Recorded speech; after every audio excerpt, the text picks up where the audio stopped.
Alberto Polita, direttore artistico del Treviso Comic Book Festival. Domani questa anteprima dell'edizione 2016 con una grande festa di quartiere. Cosa succederà? Allora, praticamente come ogni anno facciamo una preview, cioè una serata, una settimana prima del festival per lanciare un po' quello che sarà poi la settimana del fumetto a Treviso.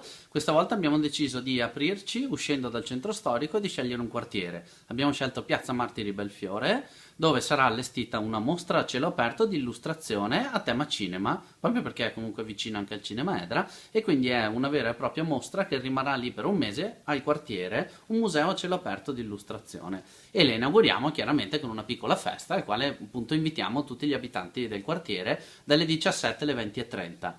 Poi ci spostiamo in centro perché al Cavastropoli inaugura la mostra di Nicola Ferrarese, che è appunto un illustratore trevigiano molto noto, e lì concluderemo un po' con tutti gli amici e gli ospiti che vorranno stare con noi in questa anteprima del festival.